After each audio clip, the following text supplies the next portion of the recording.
and watching out. Now, grab your popcorn and a drink. Here we go. Well, I'm trying not to say it, but here we are. Well, yeah. Wait a minute. What was up there? It just seems like this happened so fast. I mean, like, Well, you wanted a normally I shorter can take a countdown. breath. You wanted a shorter I mean, countdown. You got it. holy shamoly. We're here live, ready to go. Well, I don't know. We're up to 100 and plus, and it's growing. I don't know. You think we're going to break the internet tonight? Or we're going to pull a Donald Trump, Elon Musk deal here? Well, I guess for Bossier Parish and the surrounding area in Bossier City, we might be close. It's all relative. I mean, I can't imagine what topic we have tonight that would draw so many people. Well, the interesting thing is that I'm starting to see this issue of taxes and money pop up in different threads all across the whole state of Louisiana. So I don't know. Maybe Bossier, maybe we're just ahead of the curve here because we've been kind of rocking on about it for a few weeks.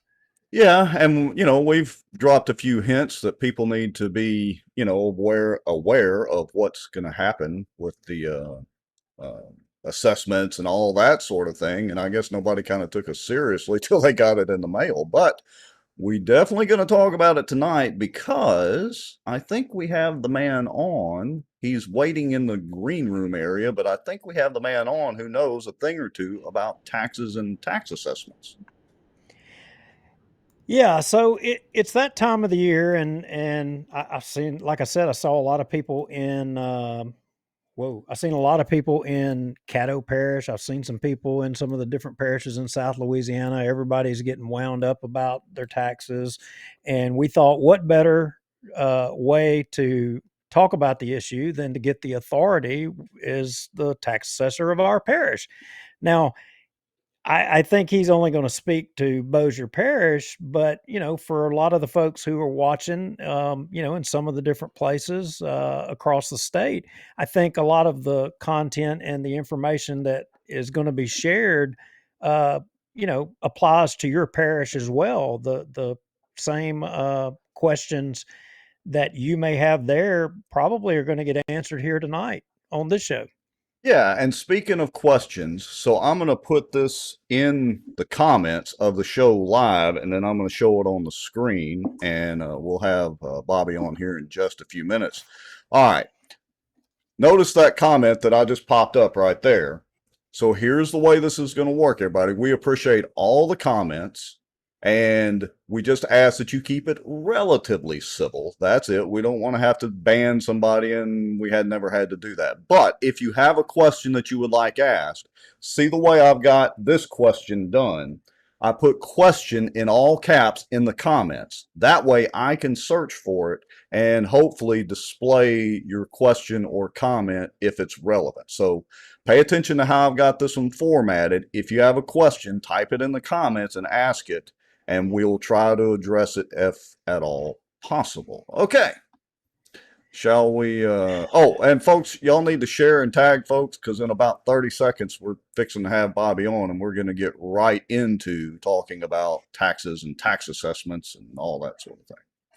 Mr. Yeah, Lowrie? and yeah, it's gonna blow a lot of people's minds, and we don't want to get 3/4 of the way through this, and then somebody chimes in and they're asking a question that we talked about in the beginning of it. And I know that sounds a little crass, but just we'd like for everybody to be here to get it because this, I don't know. I mean, this is boring stuff. I mean, I tell you, if I had to be the tax assessor, I think I'd cut my wrists. I just, I Well, really do. yeah, and also we're going to have your wife on, Kara, after we have Bobby, and she's going to go a little in depth into the implications for your mortgage and all sorts of that because she's the expert on that sort of thing. So you're definitely going to want to stay on after Bobby because we got a lot to discuss tonight. If you own All a right. house in Louisiana, you definitely want to be paying attention. So, without further ado, let's skip some of the little small stuff we were going to do at the beginning of the show, and we'll break from the notes right out of the gate and go straight to Bobby. Well, let me click a button, and we've got picture. Can you hear us, Mr. Bobby? Yes, yes, I can hear you fine, and I just want to thank both of you for inviting me on tonight, and I look forward to dissecting this topic as best I can. All right, so one simple rule, it's live, no takebacks. There you go.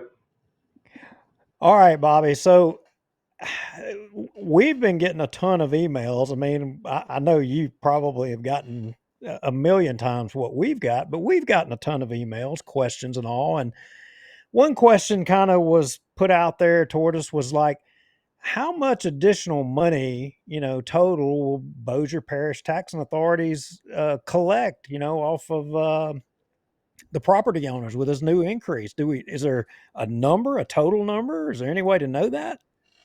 Uh, at this point, there is not a way to know that, and I'm going to explain that. So, I'm required by law to send out these pre-notices.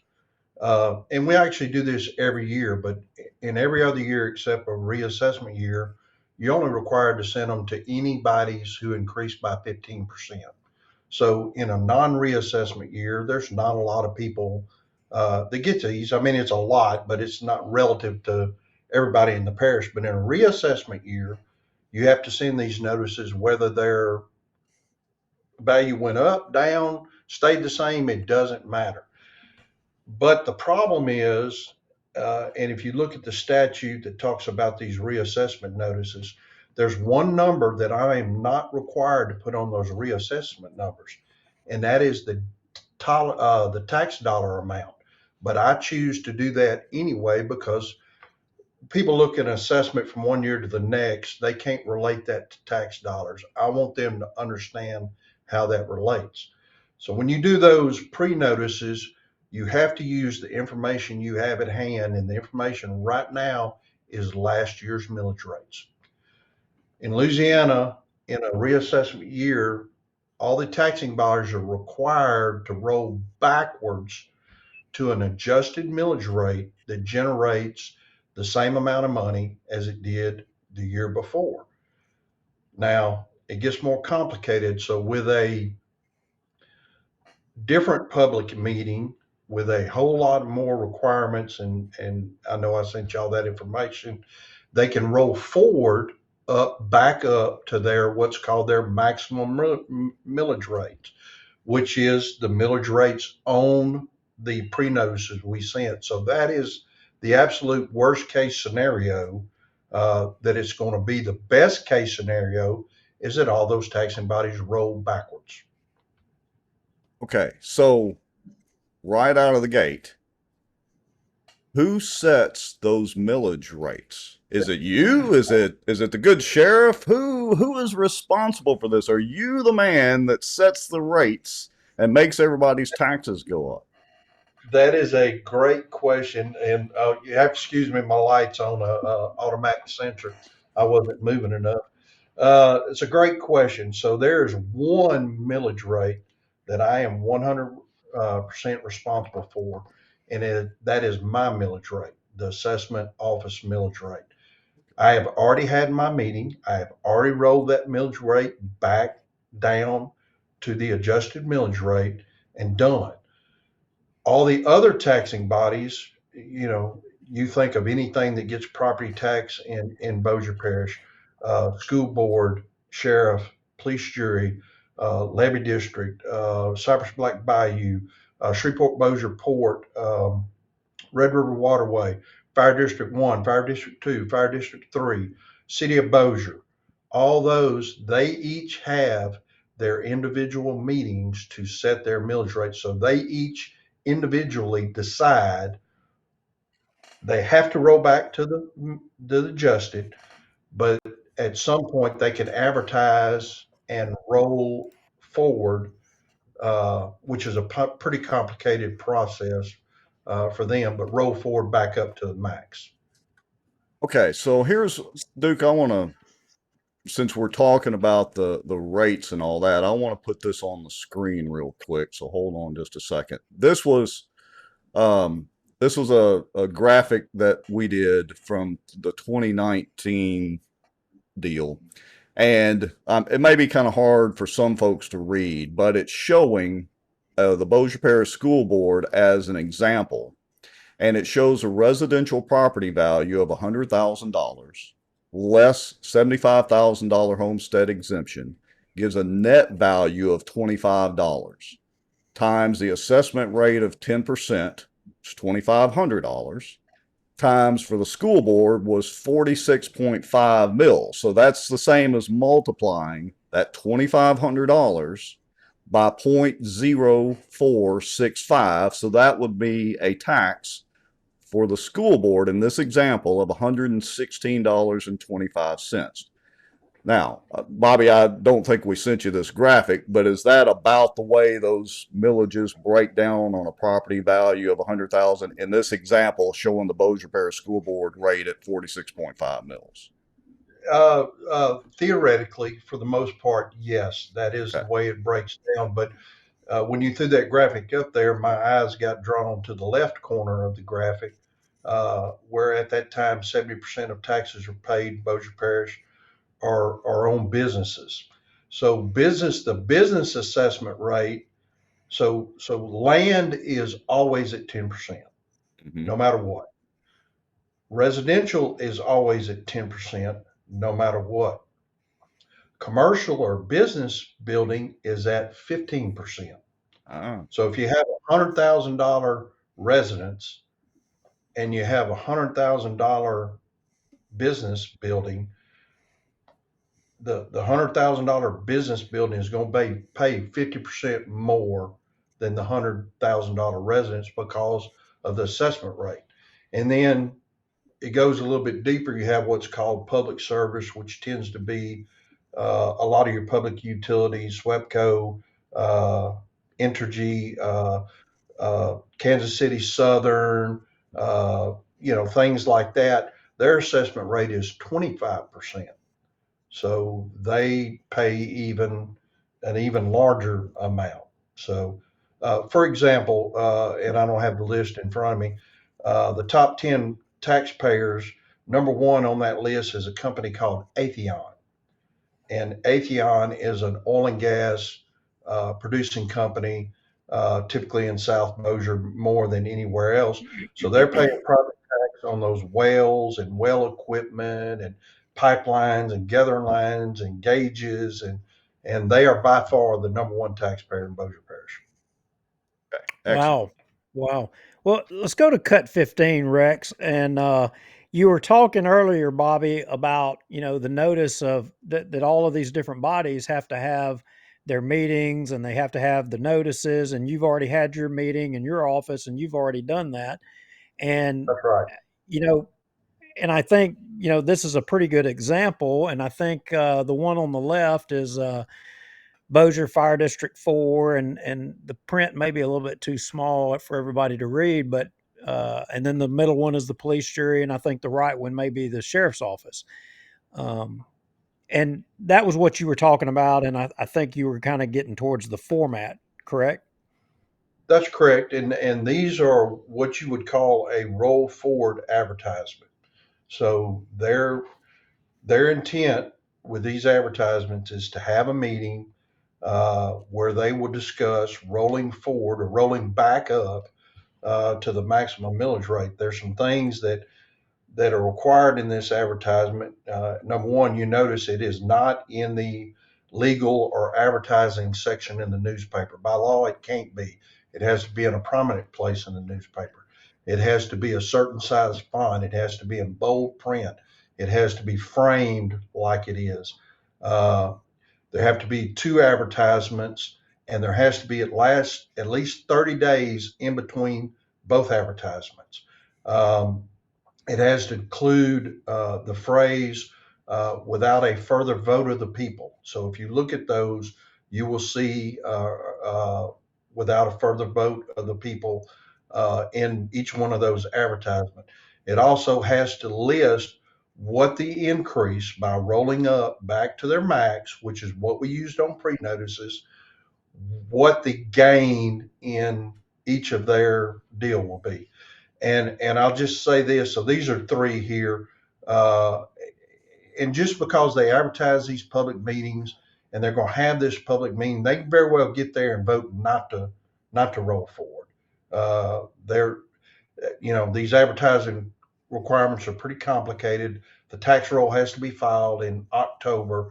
So they're on some pretty strict guidelines. So there may be some of these that have already decided we're not going to do that, but they had already advertised or bought the advertising and run that forward. Uh, but it also has to be in a newspaper, um, the Parish Journal, and a newspaper of higher circulation if there is one. So in Bossier, most journals are the Bossier Press Tribune, and the next highest circulation would be the Shreveport Times. So it would advertise in both of those. Now, And go ahead. well, let me stop you because I want to kind of clarify something. I guess I could say, bring this down to a lower level for everyday people that may or may not understand here, but we're kind of talking about two different things. Right here, we're talking about the districts rolling forward or leaving the same or rolling back the millages. But what's got everybody's dander up right now is reassessment, which is a different thing than That, that's right. So I just wanted to make sure and clarify that as we're talking about this, that we are talking about kind of two different things and we're mixing them together in case somebody gets a little confused. Yeah, so that's a good point, Duke. So while we're on the subject of rolling forward and rolling backward or staying the same, Bobby, maybe if you can go into a little more detail about that process, and then we'll move on and start inching our way towards the reassessment and what's caused everybody to get out their torches and pitchforks. perfect. Well, the millage adoptions, and they happen every year with all the taxing bodies. Most of the time, like in my case, if I'm going to adopt my normal millage, it's just a 24-hour requirement of a publication, posting it on the door, and have my meeting and vote. And I'm not rolling forward or doing anything like that. To take that next step, and I'm not, the tax body says, I don't want that rollback millage rate. I want something higher, to the max or somewhere in between, requires this much more complicated, much longer advertising process that goes with it. So if I could explain it in layman's terms how property tax works. So you have state income tax, and for whatever bracket you're in, it is a set rate. I pay this percent income tax. That's the end of the calculation. I may get some deductions, I may get some credits, but I pay that. If I go to the grocery store and I buy a gallon of milk, it is a set sales tax, and it's calculated against that price of a gallon of milk. Property tax work more like a weights and balances, if you will, of if assessments go up, millage rates are supposed to come down to offset. And if by chance assessments go down, millage rates are supposed to go up. Always to generate the same amount of money, less anything new. So anything built in coming on the roll in 2024, they get that automatically.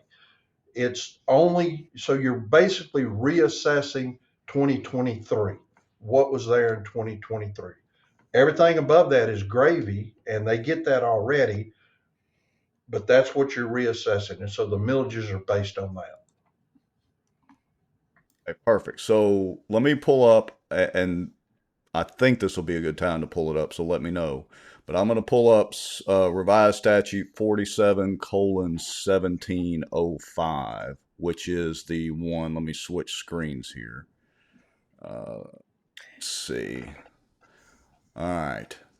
And so, and again, folks, we understand that this may be small print, especially if you're on mobile. I want to remind everybody that we will post a lot of these cuts after the show or tomorrow so that you can review them straight from the Facebook page as well. But this is revised statute 47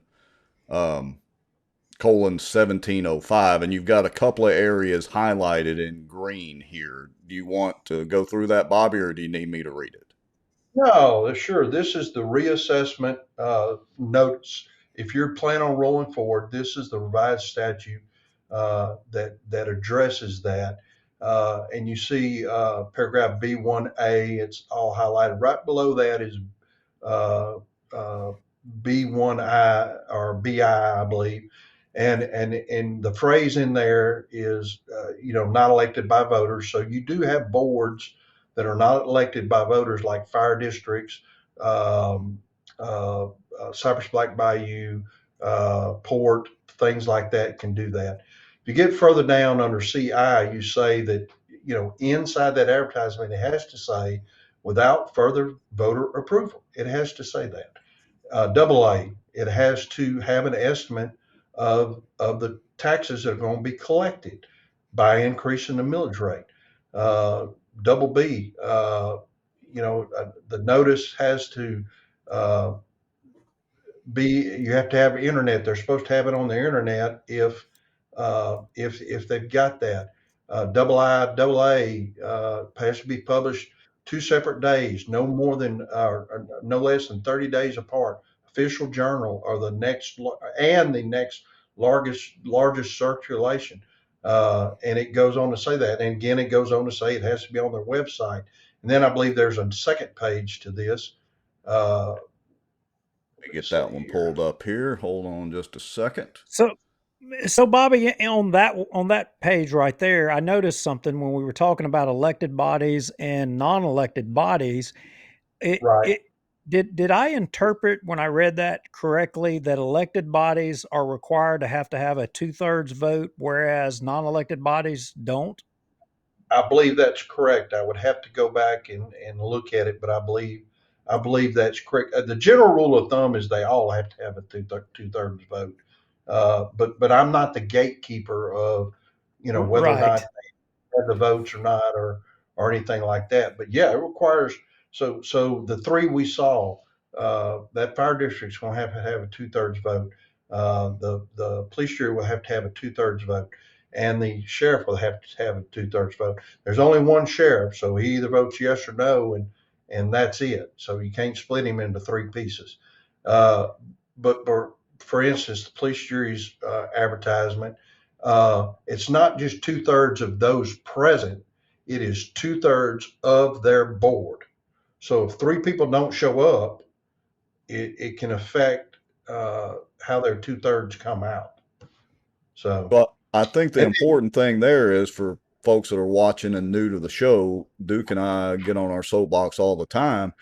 Folks need to start attending the meetings, paying attention, and then another key thing is also reaching out to your police jury members, reaching out to the sheriff, reaching out to the Cypress District Board members, heck, the city council. But the main thing is be active because, correct me if I'm wrong, Duke and Bobby, but unfortunately, these taxes are not like they just got snuck in here. They were all voted on by elected officials or appointed bureaucrats of the elected officials. Is that a true statement? well, at some point in time, they were voted on by the people.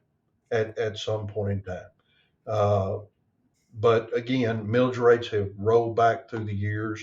Several of them have, and they're voting now. Do I want to take this lesser millage rate to generate the same amount of money, or do I want to, try to get a little bit more? And for me, if they're going to try to get a little bit more, they need to make their case of why they're trying to get a little bit more. What are they going to do? Things like that. But Okay. but but again, and I'm going to go back to it again, the reassessment and the money that'll be generated off of reassessment, that's a different deal than, whether they roll forward or they don't. Um, so Not the money that's generated off of reassessment is directly related to whether they roll back or roll forward, because those millage right. rates dictate what everybody's bill is going to be. Right, but if the assessment stayed the same and they roll forward, you're going to pay more. But if That's the right. assessment stayed the same and they just kept them static, we'd have the same pot of money. But if the assessment increases and they leave it the same, their pot of money increases. But if the assessment increases and they roll forward, the pot of money increases twice. Correct? No, I'm going to try to untangle that for you. Okay. No, I'm good at no. butchering things. So again, the pre-notice is the worst case scenario. That's the theoretical roll forward pre-notice. Okay. So if they roll back, then their monies will be less. So it's not, it's always assessment times millage rate equals your tax bill. So it's not a double whammy if they roll forward. It would be less than what's on the pre-notice. But wait a minute. If my property is, let's just use easy numbers, $500,000, it's reassessed to $750,000, and I'm paying 10% on my $750,000 property versus the $500,000. That's going to be a tax increase. That is correct. So let me go back to the rollback. The rollback is the big pot of rolling back to generate the same amount of money. It doesn't mean that my individual taxes will go back to what they were pre-reassessment, because pre-reassessment, like the average was 16% increase in value. If mine went up 18%, even if they roll back, I'm gonna pay more because I was assessed a little bit more. Okay. We clear as mud? Oh, Yep. Yep. yeah. Look, I could talk about this all night. So Hey, Whew, I so can't. I'll admit right now. all right. So I'm still trying to, and I'm sure some folks watching and folks, I want to let everybody know I do see the comments scrolling by. I want to remind you, if you have a question, put the word question in all caps in front of your question in the comments. That way I can search and see it, and we'll try to get to them here in just a little bit. All right.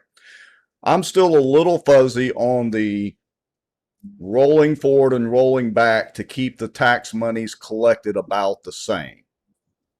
So let me explain where I'm still a little bit fuzzy. So if the parish is growing, and we know the parish of Bossier is growing at a certain percentage, the city itself not so much, but the parish is growing overall. As more people build houses and move into the parish or buy property and all that, then they're going, let's say that they build a house, then they're going to have that property and that house assessed, and that's going to be more money coming in for the parish and all the other taxing authorities. Okay, so that's going to increase it.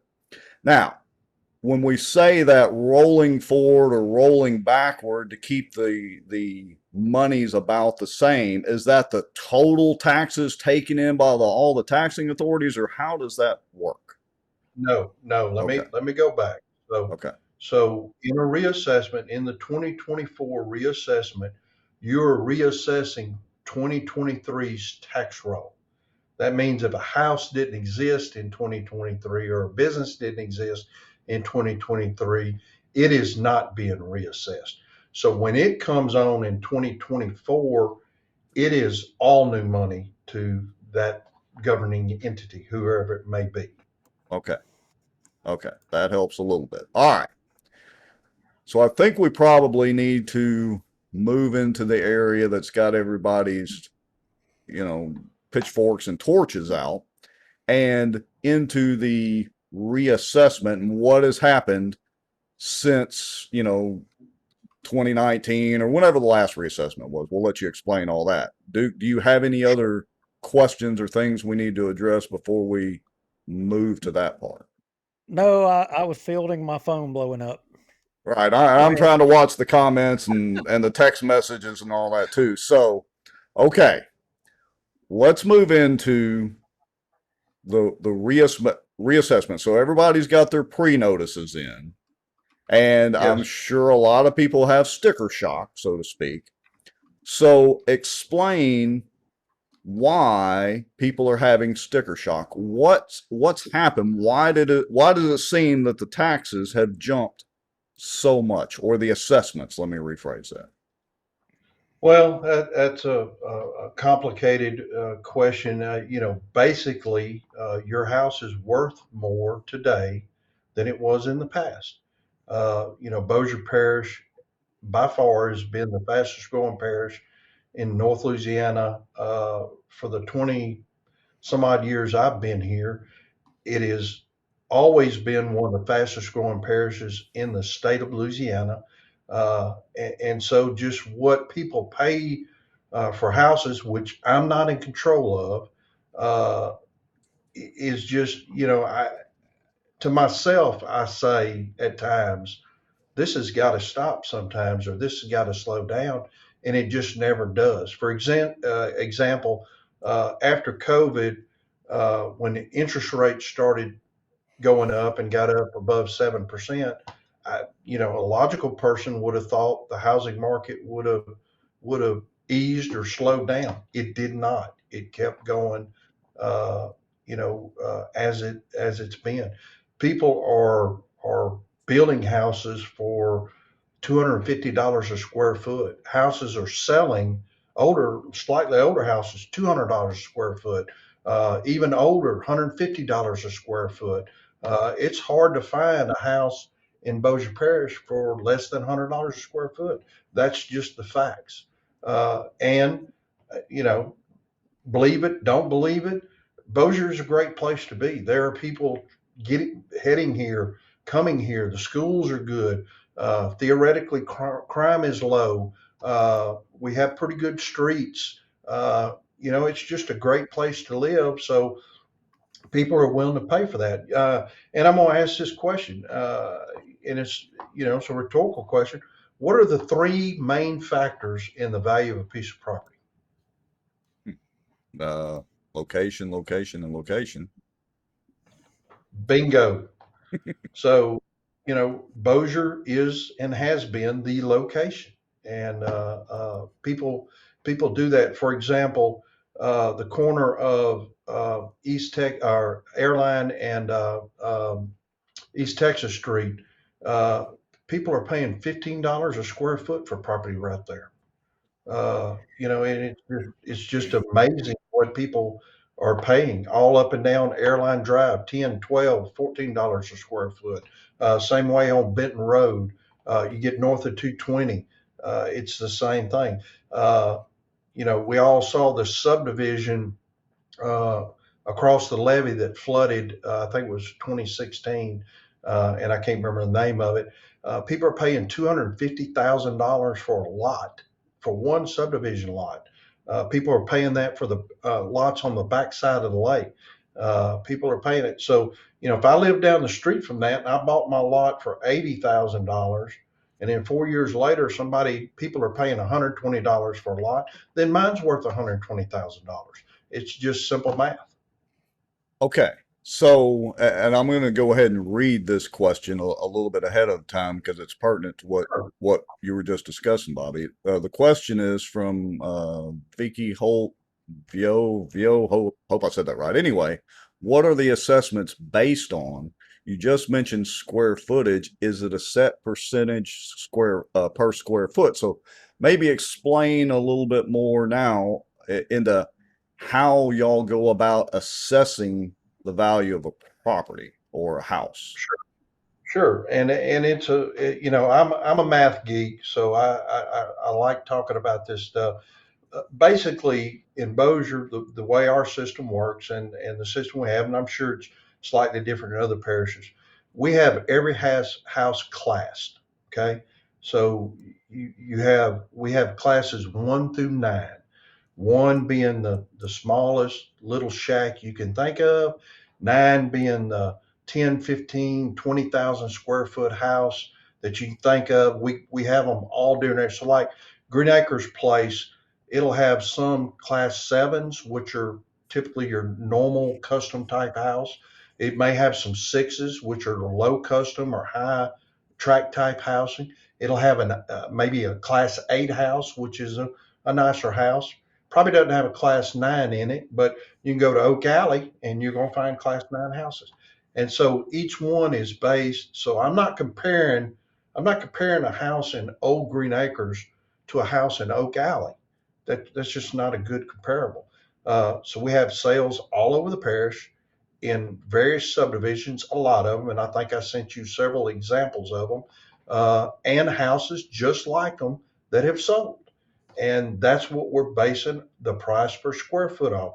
If you put granite countertops and marble flooring in your house is going to be worth more than the house down the street that has linoleum and carpet. If you have 3 fireplaces, yours is going to be worth more than a house with 1 fireplace. If you have a 4-car garage, yours is going to be worth more than a house with a 2-car garage.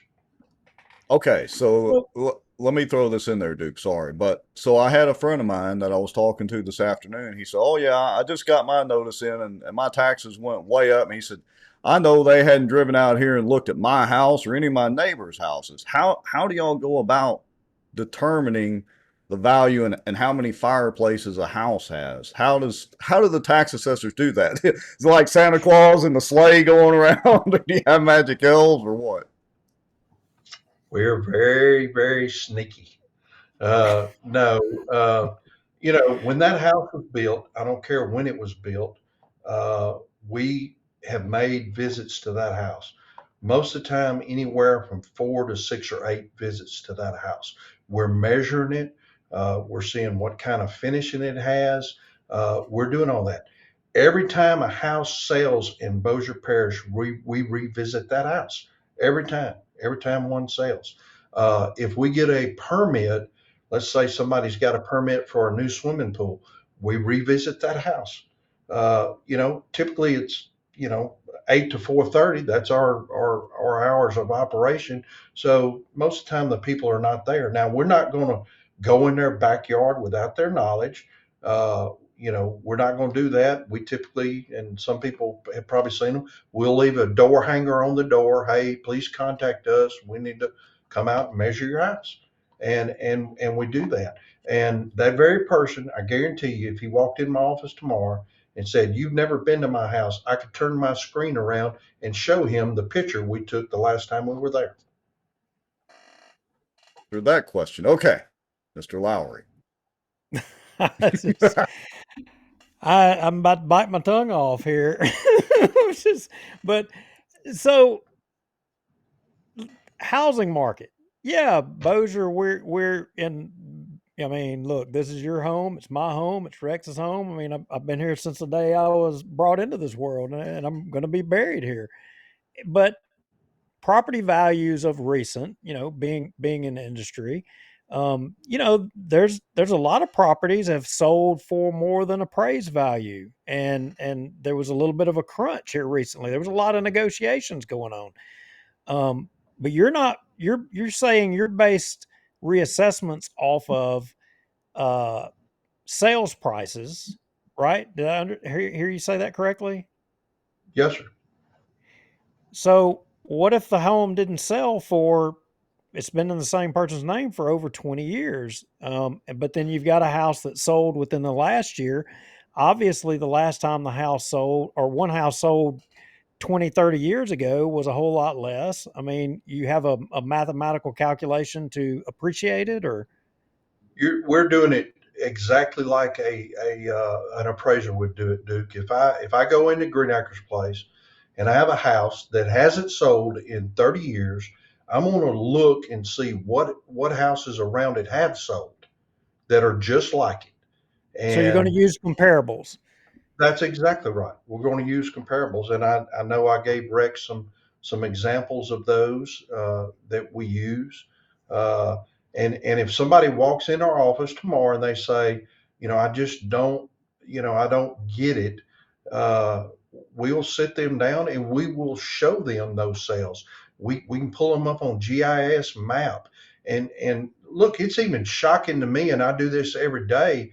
that you go into a subdivision like Legacy, and there's 124 sales in that subdivision in the time period we're looking at. You can value every house in there with 124 sales. All right, so I'm going to switch screens real quick.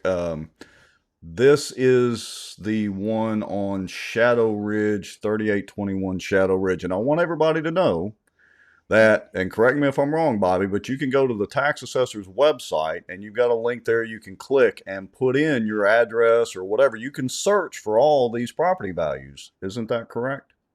That they can search for their own particular value. And I believe if they put in a municipal address, then they can see other people's. It's some limited information. It's not as much if you have your own assessment number, but Okay. they can see some things. So, the example you got right there, Shadow Ridge or Shadow Bend, I believe that's in Dogwood. Yep, it actually says Dogwood right there. So that is in Dogwood. So that's a house. It has not sold. It was built in 1994, and it's 1,565 square feet. And you have three houses right there. You got one in a little over a tenth of a mile, one at 0.32 miles, and one at 0.81 miles, all in Dogwood, all houses built around the same time. House number one, which is, I got to get my glasses on, 3720 Shadow Bend. It sold for $206,000. Now, I want you to listen to this close. It sold for $206,000. Right now, we have it assessed at $187,960. So I'm not at market 100%. I'm below market. And it sold for $142.46 a square foot. Look at the house right beside it. Same thing. Sold for $110,000. We have it at 194. It's 1,372 square feet. It sold for $153 a square foot. Next one, $209,000. We have it at 184. It sold for $137.41 a square foot. And then you go back to the house we're looking at in yellow. We have it valued at $125 a square foot. It's well within all of those parameters of those houses that sold. Oh, yeah, a lot of people say, oh, he's got, they've appraised my house too high and blah, blah, blah. So if somebody has a problem with their assessment, can they reach out to your office and if they have an issue or don't think it's right? Absolutely. We have fielded probably over 1,000 phone calls and visits in the last week. But I'm going to share this story with you because it's relevant. We have a lot of people that come in and we sit them down and we say, okay, Mr. Smith, we have your house at $300,000. Well, yeah, that's about right. It's probably worth a little bit more than that. Well, when they say that, I'm through talking. And they say, well, we're done. Well, yeah, but I don't like this other number over here. I don't like this tax dollar number. Well, I'm not in charge of the tax dollar number.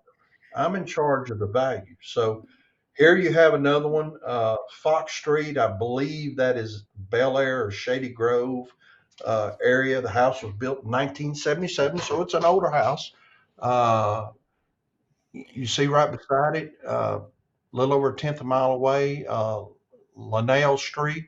The house sold for 179, basically $180,000. We have it at 162.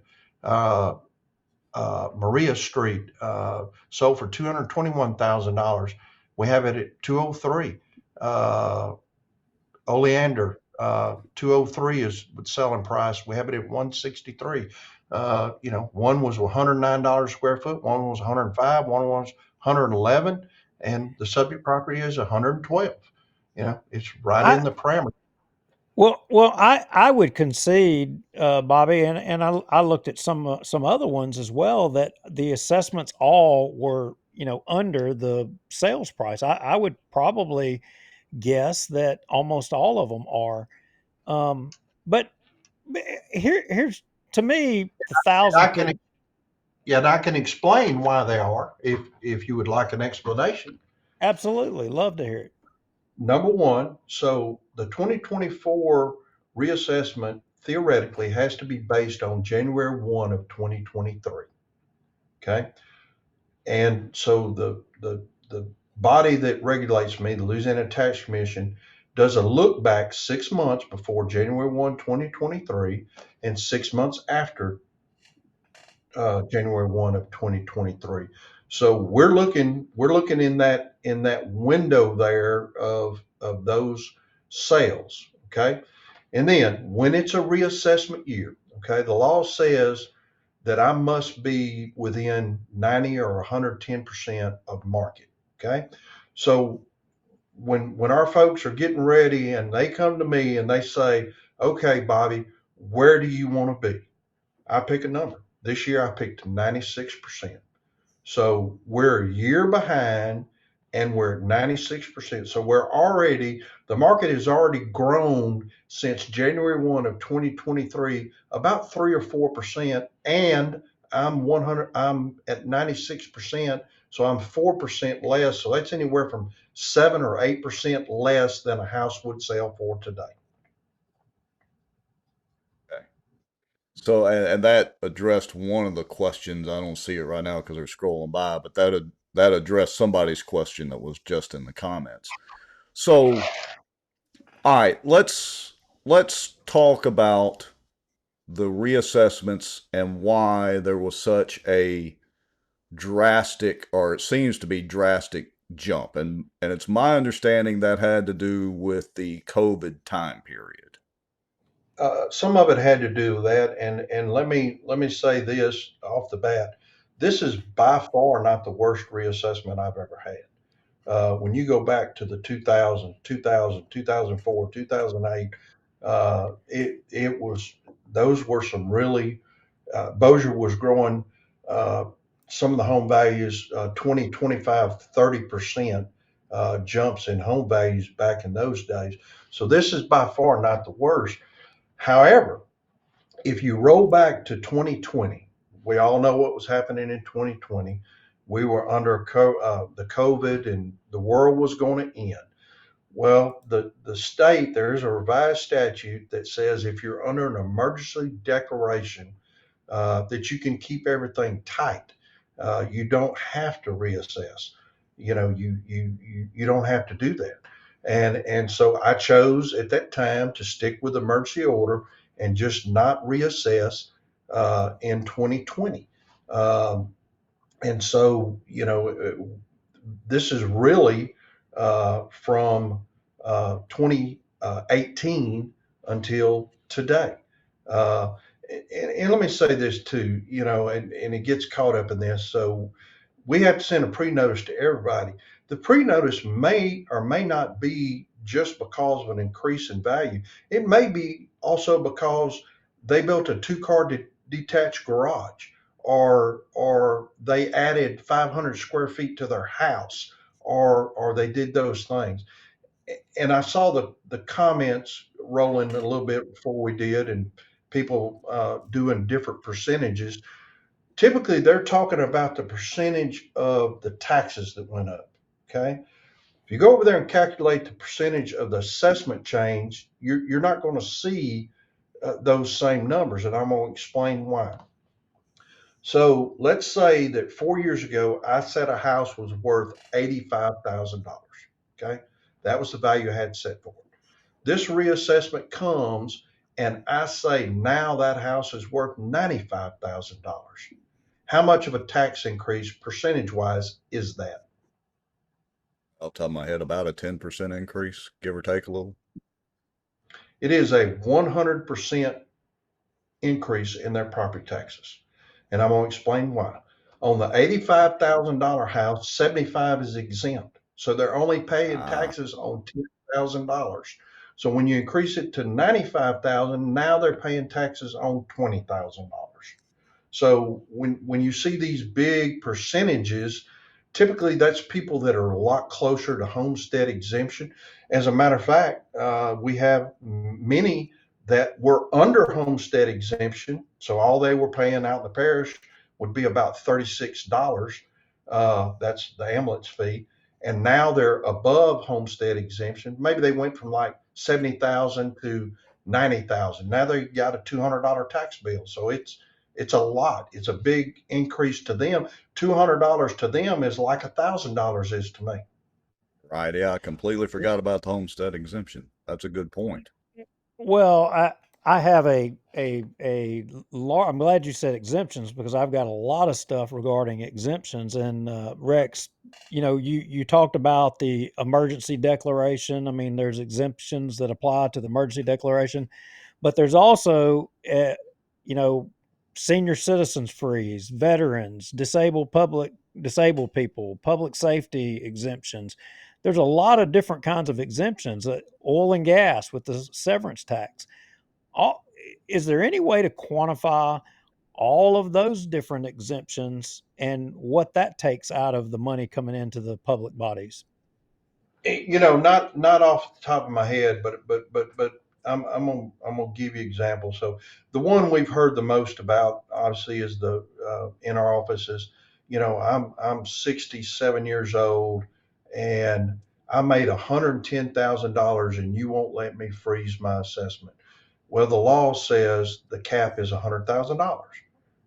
I don't set that. The state legislature sets that. Matter of fact, when it first started, it was at $50,000. It has gone up to $100,000 in just the time I've been assessor. The veterans deal, I believe that was 2 years ago, where they voted if you're a 100% disabled veteran, then you are totally exempt.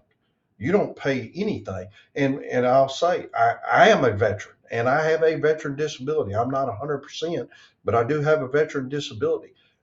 Certainly, people are going to take advantage of this. And there's a lot of them out there. There's a fire and police one that hasn't been approved by the police jury because it has to be approved by the governing body that will exempt or could possibly exempt another class of people. So here's the way that I look at it. So government has a fixed amount of money that they it's called their budget. This is how much money I need to run each year.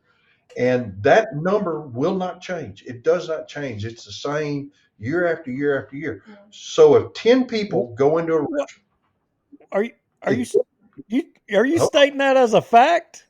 no, I'm not stating it as an absolute fact, Because but I'm fixing my theoretically, next question is why the hell would you say that? Because that's bull crap. If Bobby Edmiston's office is spending too much money, he's gonna cut the lights off.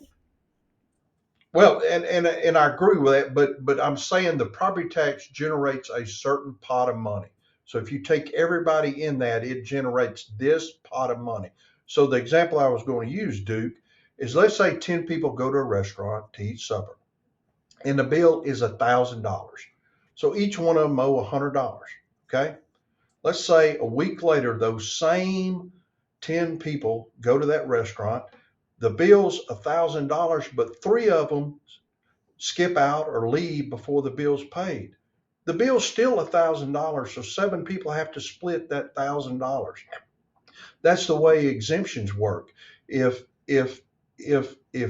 we exempt people on a podcast that have Woods in the background wearing a hat, then the rest of us have to pick up. It may just be pennies on my tax bill. It may be dollars on my tax bill, but the pot of money that XYZ government entity is going to get is not going to change. It's not going to lower by the people that are exempt. It's going to stay the same. So the mix of people have to pay more. Yeah, and I agree with what you're saying. And that is maybe the rub that I have here. It's just call it the limited government person that I am. You know who I am. But our local governments were making it before this reassessment. They're going to have more money flowing into their coffers as a result of this reassessment. And now they're talking about rolling it forward, which will increase what will be coming in even more. No, no, no. And we're getting hung up here, and I'm going to try to explain it one more time. I Okay. know, and you already tried once, and I appreciate your Yeah. patience. You take today's reassessed value and you multiply it by the rolled back millage. Let's take Bobby Edmiston Assessor's case. That will generate the same money that I generated last year. Okay. What I get to keep is any new stuff, anything that came on in 2024. If there was a new Brookshire's, if there was a new strip center, if there were 5,000 new houses, I get that money above and beyond what that said. So yes, I'm getting more money each year, but not off of reassessment. Reassessment times the lower millage rate generates the same amount of money. But in 2025, what's going to happen? 2025 is not a reassessment. So unless you go do something to your house, build a big, nice $100,000 outdoor kitchen, or a $300,000 swimming pool, or a 2,000 square foot shop, your assessment should stay the same. Now, there's typically some small ticks in millage rates from time to time in years to years. Let me say this about the roll forward. They don't have to do it this year. They can do it next year. They can do it the year after. They can do it all the way up to the next reassessment. Interesting. Everybody listening to that, listen closely to that. Does that make more sense? It's that Houghton education there. No offense to the Houghton folks, but you know. Okay, if I got 2 bass in this hand and I got 3 bass in this hand, which one is more? Right. Oh, All right. so The bag is the same if the millages are rolled back. The bag is heavier if millage rates are rolled forward. well, yeah, that's what I was meaning a while ago. But I'm hung up on something here. I just don't see how you can say my property is worth, you know, what was the number you said? 15, 16% on average. Yes, sir. 16% on average. Everybody's property is reassessed 16% on average more. And so then the multiplier for taxes against everything over 75,000 is not going to result in more money coming in the coffers for the taxing entities. At least not for this year, but for next year, it would be based off of that reassessment, right? No, because your millage rate is rolling back that same percentage. So you take the whole taxable value of the parish times a millage rate, the whole millage rate, and it depends on where you live, what the millage rate is. If that's a rollback millage, that generates overall the same amount of money, except the new stuff. So are we going to get more money next year? Yes, because there's going to be new things next year. The good thing is, and so everybody knows, we leave all of our shows online so Duke can go back and replay Bobby's explanation twice over and over. Twice? What are you talking about? I'm going to have to watch this I'm gonna daggum thing 100 more times. Yeah, I'm going to have to go back and play it. Yeah, and look, I want to say this: the comments are just rolling by, so we need to get to a couple of questions here, maybe in a few minutes. I would love to.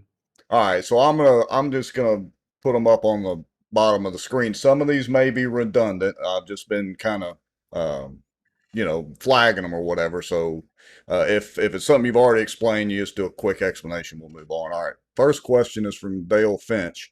How do taxpayers 65 and over, or whatever, freeze property taxes? This was voted on. So how do they actually go about getting their property taxes frozen? We hear about this all the time. Yeah, well, they come to. I have 2 offices. I have one in the Benton Courthouse. I have one in Bossier City Hall on the 2nd floor. They can come to either office. So in 2024, they're going to bring their 2023 tax return and their ID, so we can verify that they are 65 or older. And then we're going to look at the line on their tax return, adjusted gross income. If that number is $100,000 or less, they get the freeze. If that number's $100,001 and more, they don't get the freeze. Okay. So Now, it's when you say freeze, does that mean they're never going to pay any more taxes, or how? Clarify that. oh, no, it does not. The freeze only applies to your assessment. So if your house is valued at $100,000, your house is frozen as $100,000. But if, let's say, a taxing body puts a new millage on the ballot, that and it's voted in by the people, that new millage is multiplied by that $100,000 frozen value. So they would pay more tax. It's not a tax freeze, it is an assessment freeze. Ah, good safety point. Okay, that's why I wanted to ask that. All right, here's another question.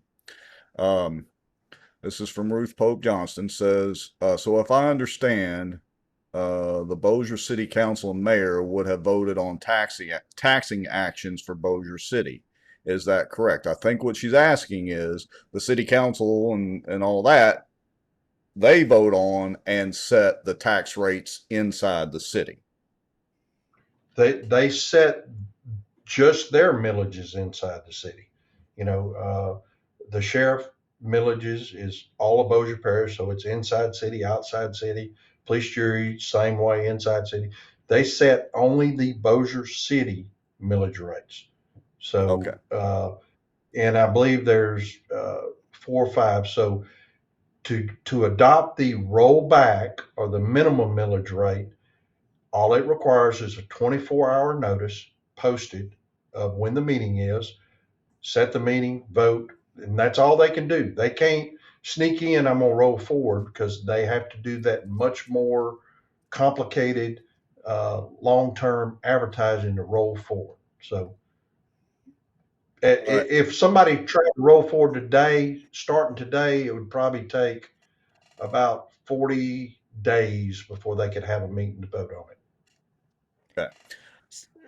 Somebody sent a question, Bobby, and this is a little. You mentioned Bossier City, for example, and they was like, how much parish money the police jury, and you probably don't know this, but how much money does the police jury spend within Bossier City?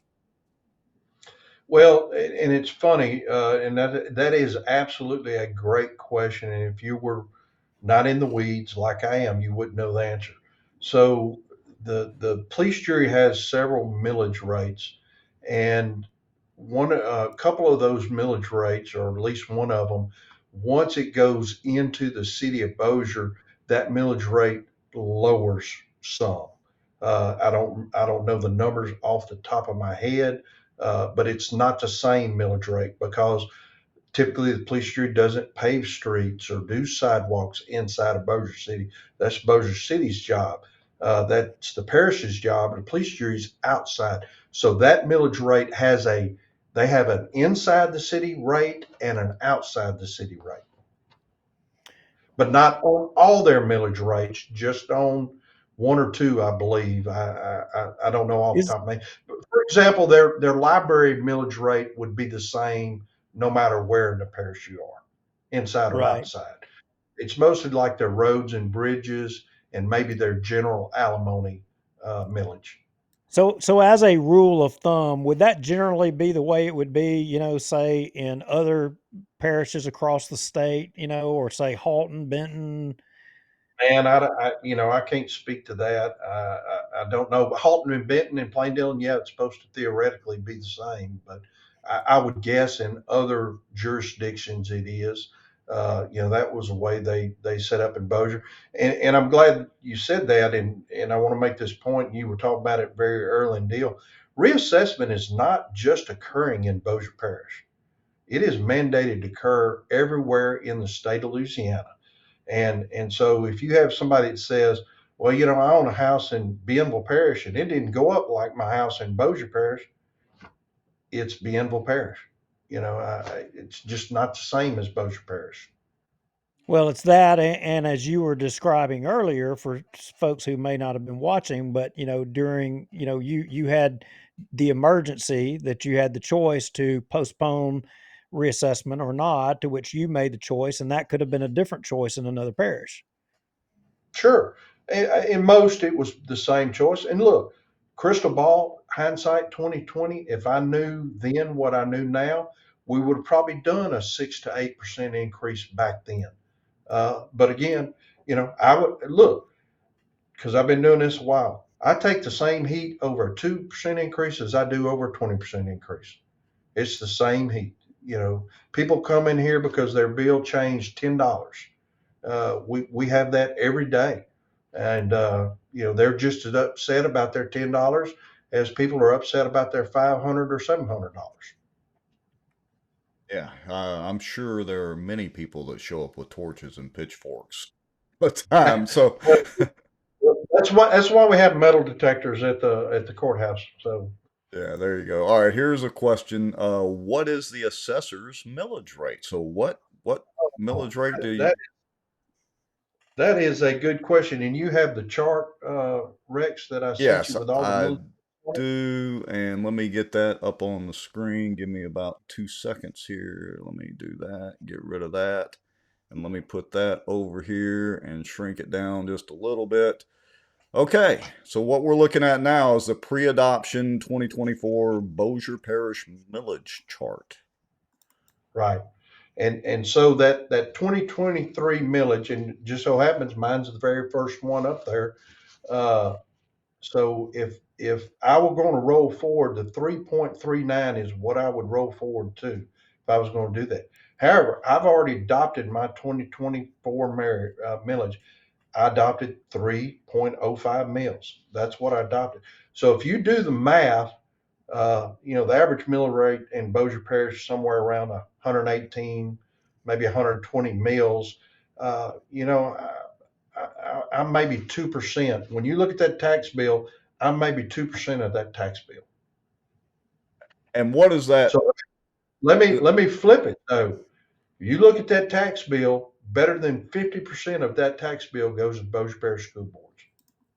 Better be careful how loud you say that. We'll be back to the pitchforks and torches again. I'm just saying that's the way the mix runs. So All right. So what is that? What is that millage that the assessor's office, using you as an example, what is that millage fund? Your office operations, because that leads to another question of who actually makes the assessment. Rusty Maddox asked that question.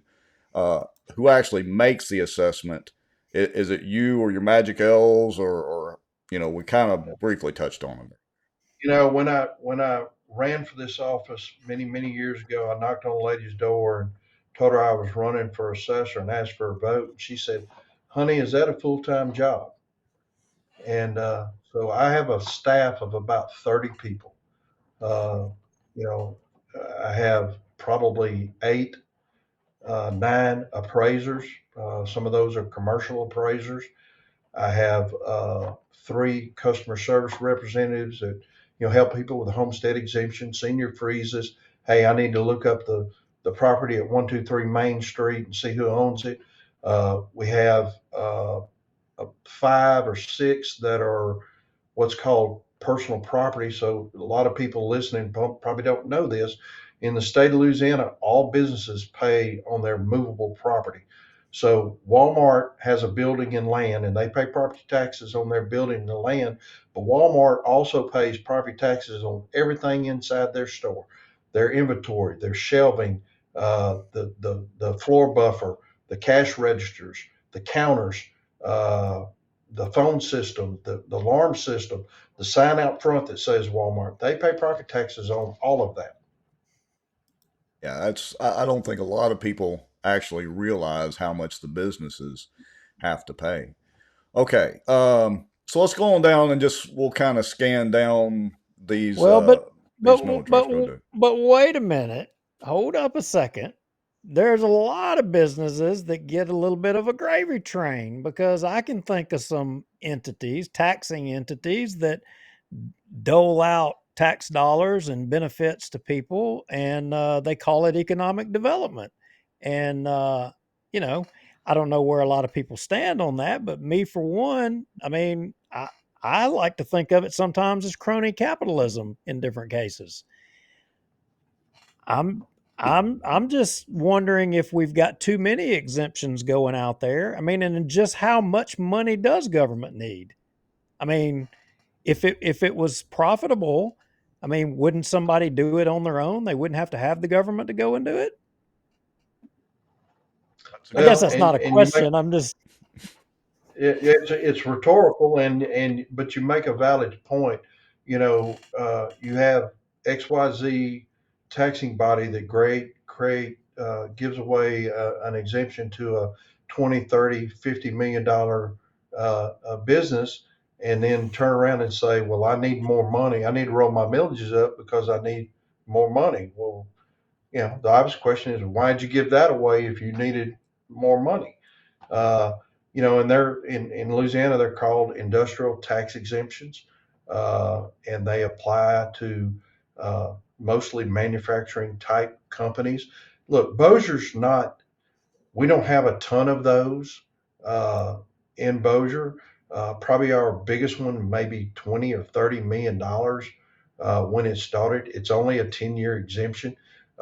You want to see some big ones? Go down to East Baton Rouge or St. John or St. James or St. Charles, where you're talking about $1 billion plants and $1 billion exemptions. That's where you see a lot of those, or Calcasieu Parish, where you see a lot of those, or Cameron Parish, where you have, I think it's like a $5 billion LNG plant down there coming off the Henry Hub. So those kind of things, and I get it. Some people say, well, they create 400 jobs. Okay, they create 400 jobs, but you have to decide, how much am I willing to give away for $400 or 400 jobs? So I got a question more on the mechanics of that, and this will relate a little bit to Colonel Crockett's question. He said, "How do we get a list of all exemptions?" But my question is, how does the tax assessor's office get a list from the taxing authorities? Hey, these businesses are exempt. How does that work mechanically? Mechanically, I am the tracker of all exemptions. So I am the one, LED and the Board of Commerce and Industry. My wife is sneezing in the background. Y'all have to excuse her. Uh, they are the ones, along with certain taxing bodies, that approve these. So once LED sends me the contract, which has to be signed by the governor of the state of Louisiana, then I place that property, whatever it may be, on the exempt roll. The vast majority of it is movables, like we talked about. There's not a whole lot in Bossier real estate. So these are things like cement plants or sand plants or chicken manufacturers or things like that. So if you're looking for the list of actual, Mr. Crockett's question can be taken two ways. Or if you're looking for an exemption of who is exempt, I can certainly give that list. If you're looking for a list of all the types of exemption, I believe I sent that to you, Rex. It's a lot like the sales tax exemptions. It's pages and pages. it's a One long. that all it, it's a long list. One that jumps out at me every time I go through it, it says gas powered watercraft. So That was gas, exactly what I was fixing to say. You didn't tax me for my crawfish boat, did you? no, not yet. But if you Not convert yet. that sucker to diesel, then it's going to get taxed. So and that's not really a North Louisiana thing. That's a South Louisiana thing where you have crew boats and jackup rigs and all this oil and gas barges and things like that. They tax watercraft down there. We have watercraft too, in the form of river boats, but we only have a few of them. I, I had So I had somebody send me a message and they wanted to know. They said, is Willis Knighton exempt? Do they get an exemption? probably in Shreveport, Bossier, Willis Knighton is probably the number one exempted organization in Louisiana. I actually, early in my career, decided to challenge that and made it all the way to the Louisiana Supreme Court where I lost. And I wasn't going so much after the hospital per se. I was more like the office building. You got an office building owned by Willis Knighton. They have doctors in there, but the doctor that owns his own building right up the street is having to pay property tax on his, and I just didn't think that was right. And but you have their nonprofit exemptions, but it's only certain nonprofit exemption. It has to fall in that health and welfare category, or it has to fall in religious category. So all churches are exempt. It has to fall into fraternal. So like a VFW or a Legion post is exempt. Dedicated So places of burial. so I didn't know that history about Willis Knighton with you, and that you'd went down that road, and I appreciate that actually. But it makes me kind of think, and I hate to pose this question to you, but I think I already know the answer, and you don't have to answer it, but maybe there is some disparities within the system, and that maybe you would acknowledge there is, but I'm not asking you to. But if we had a better system, is there a better system? Should we? Because I've had people all week tell me, says, we just need to do away with the property taxes. We need to go, and it needs to be based off of consumption. That's the way we need to fund our government, is based off of consumption. That's the way it's guaranteed to be equal across the board. What do you say to that argument? Well, and obviously we're having a big debate in the state of Louisiana over tax reform, and I hear this: we need to do away with the income tax and be like Texas. Okay, well, if you pick my house up, which I pay probably close to $4,000 of property taxes on my house, you pick my house and you move it up to Texas, I'm gonna pay somewhere around $25,000 for that same house in Texas, because the state of Texas is in the property tax business. The state of Louisiana is not in the property tax business. So if you go to a consumption tax, theoretically a sales tax, well, our sales tax rate is going to be what, 20, 25, 30% on everything you buy. Uh, you know, Property tax, the theoretical term for them is ad valorem tax. It means according to value. I pay property tax according to the value of my house. If I don't want to pay property tax, and I hate to say this, I can go buy a single wide mobile home for $60,000 and sign homestead exemption, and I won't pay anything. But that's my choice. And so if you're going to do with it away with income tax, and you're going to do away with property tax, what are you going to have left to fund state government? Now, some people may say, well, I don't care if state government's funded. I understand, but you got to have something.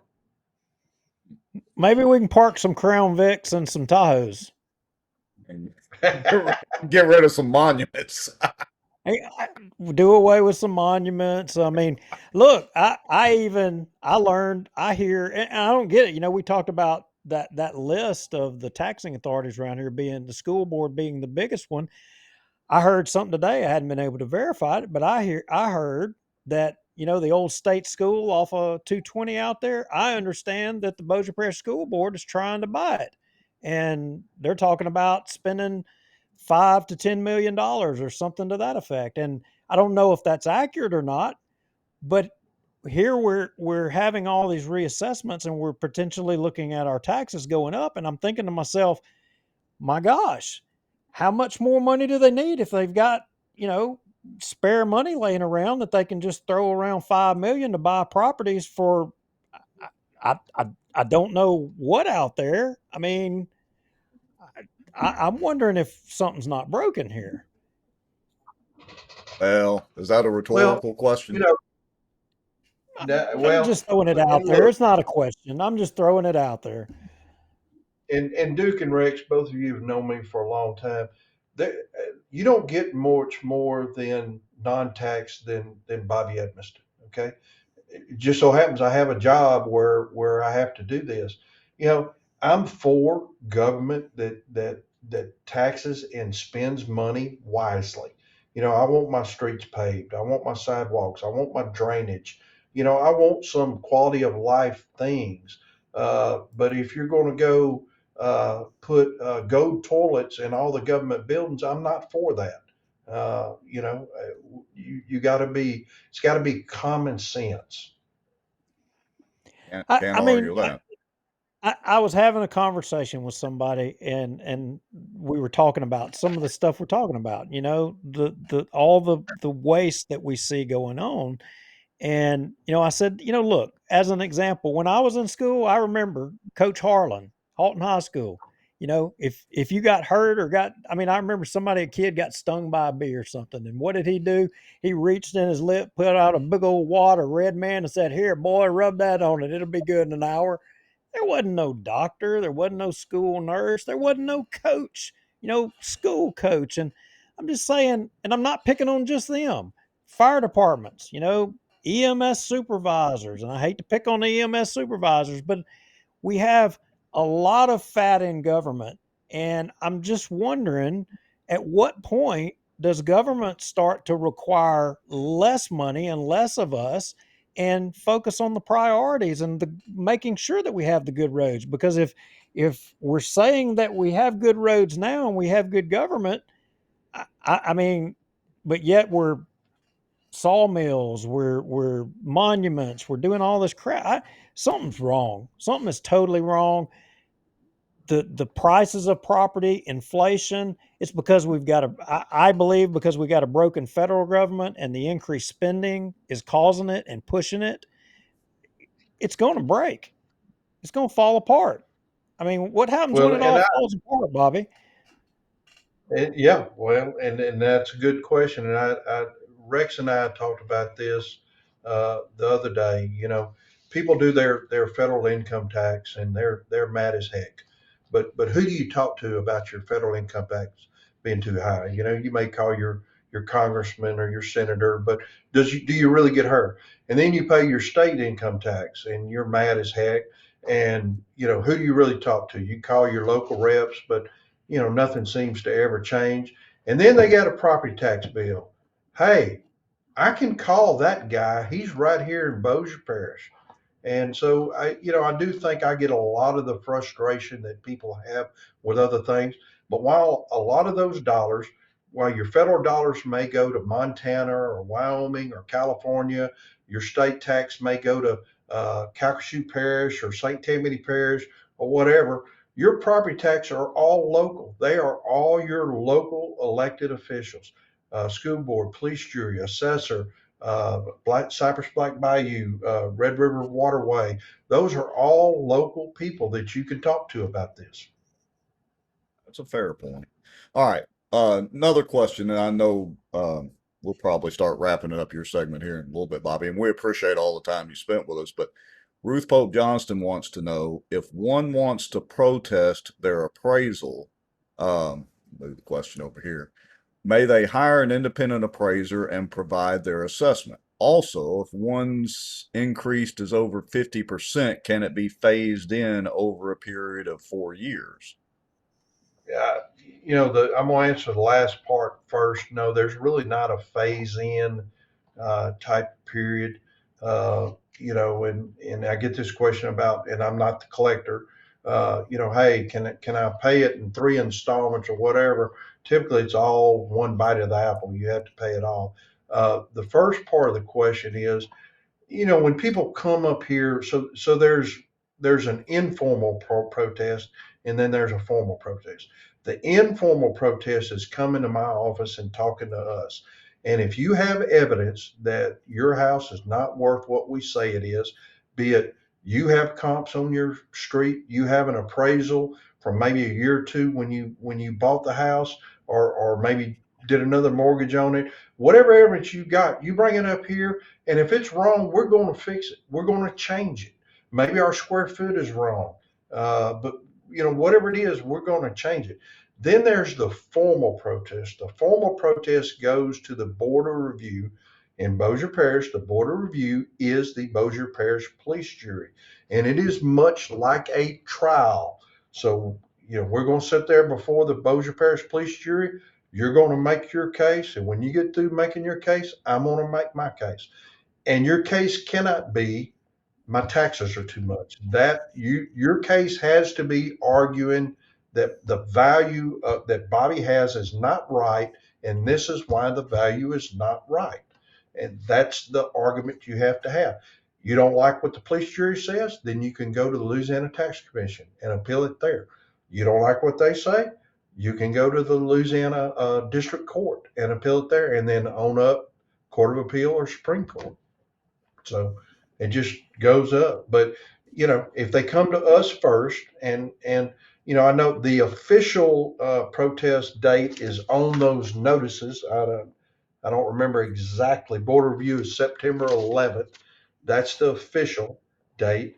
Those protest packages have to be into them before certain periods of time.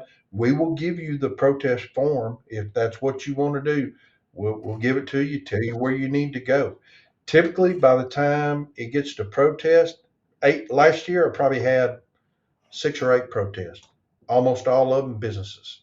Year before that, probably 6 or 8, almost all of them businesses. As an example, Duke, I talked about Willis Knighton. I've been in lawsuits off and on for probably 20 years with the former Diamond Jacks, protesting their assessment. Even through bankruptcy court, where they tried to get the bankruptcy court to set their assessment. I'm fighting for the people. I won it every court case with Diamond Jacks, and they paid what they were supposed to pay. So if a big company comes to me and says, you got me too much, and I'm paying $1 million in property taxes, and we look at it and we think it's right, we're not going to change it. And they can protest, and they can take me to court, and I'll fight tooth and nail for the people of Bossier Parish. All right, one more question, and there's several others here, folks. I see them mostly. They're kind of more political related, and Duke and I'll address that. Maybe some of them with Kara, but this question is from Brian Addy. Says, is there a certain percentage gap you value for tax reasons versus sellable value to account for real estate fluctuations? Is there a certain percentage I'm not gap? sure. Again, when we valued Bossier Parish, we chose 96% of the January 1, 2023 value. So the state of Louisiana next year is going to come into Bossier. They're going to come into my office. They're going to say, we're going to do a ratio study. They're going to pull probably 1,000 sales, and then they'll pick out of that 1,000 sales probably 200 or 300, and then they're going to compare what I have it assessed at to what it's sold for. And if I'm less than 90%, they're going to mandate me to reassess again. And I'm not going to be. I know right now I'm at 96%. I know that's where I'm at. I know that's where that number comes in.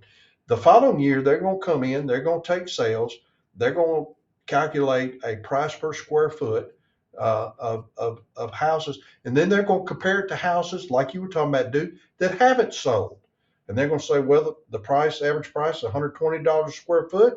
Do you have this house over here that hadn't sold at $120 a square foot? If I'm outside 90 or 110%, they're going to make me reassess. They're going to come in the following year after that. They're going to do what's called a whole property, and they're going to pick random businesses, and they're going to see what I have them assessed for. They'll run what's called a Marshall and Swift, a cost guide. What does it cost to build that building new? Less depreciation. So, we're being audited up here every year. Never have failed in an audit. Never have failed in an audit. Always try to stay below 100%. All right, so related to that, Whitney Skates says, could you explain why you chose 96% as opposed to 90? She says that's the low end of the state statute. That is the low end of the state statute, and 96% is an average. Okay. So obviously you're going to have a lot below 96%. You're going to have a good bit of number above 96%.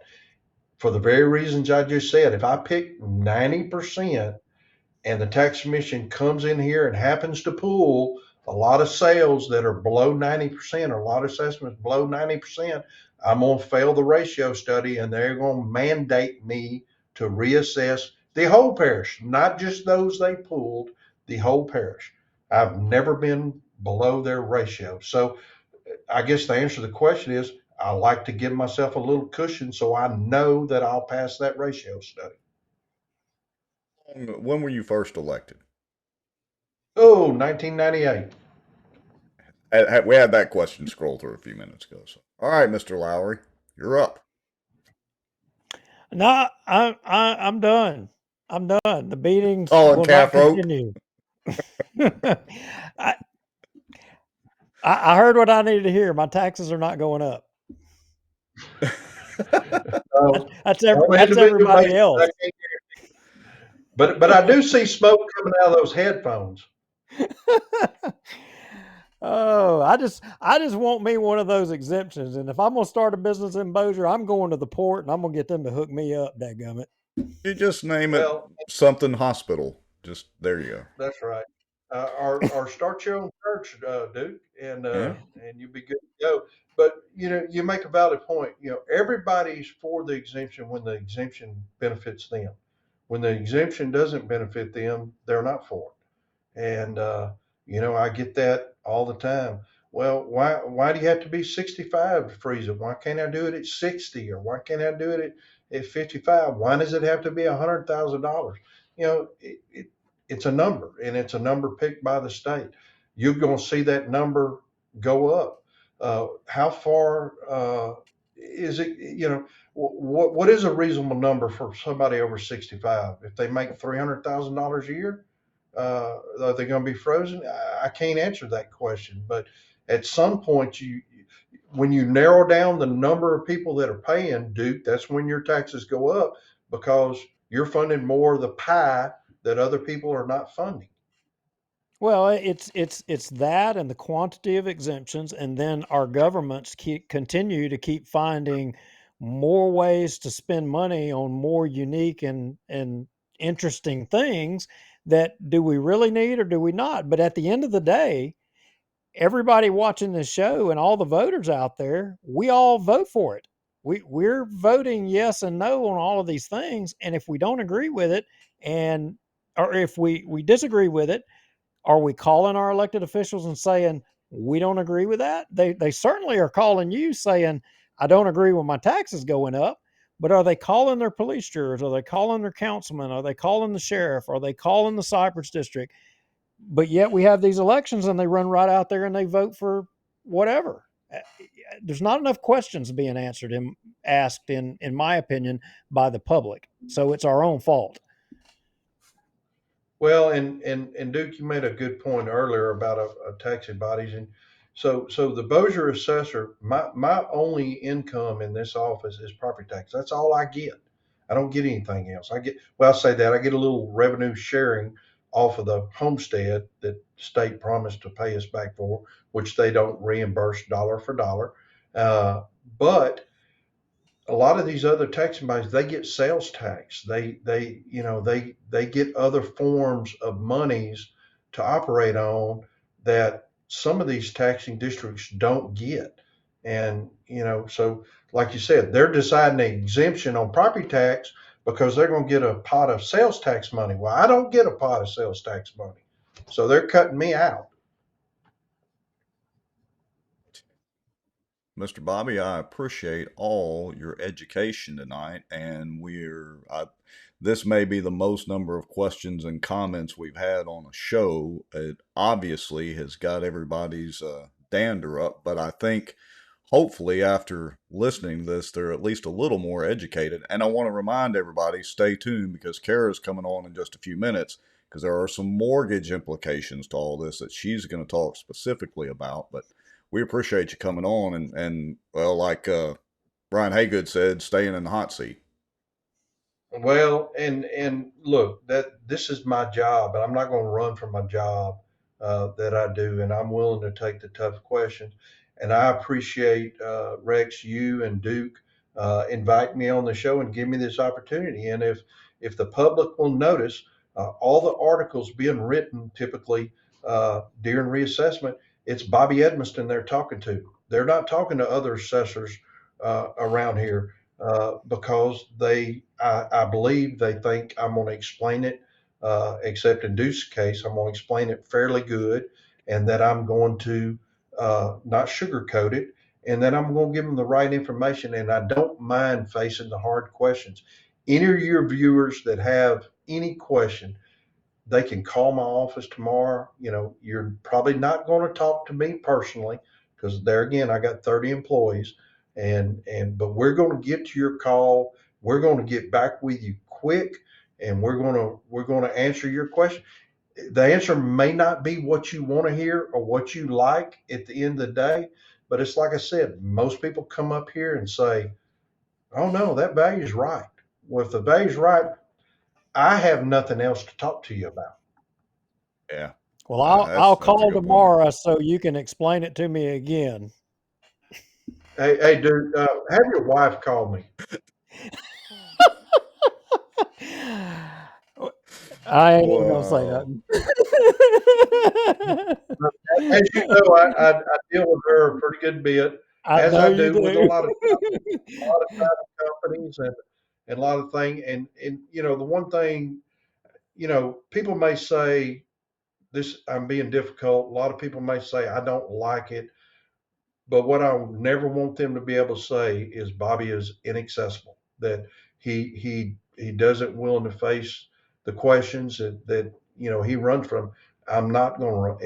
If I'm going to be in front of a fire squad, I'm going to take my blindfold off and see what's going on. So Well, you definitely done That, that tonight for an hour and 38 minutes.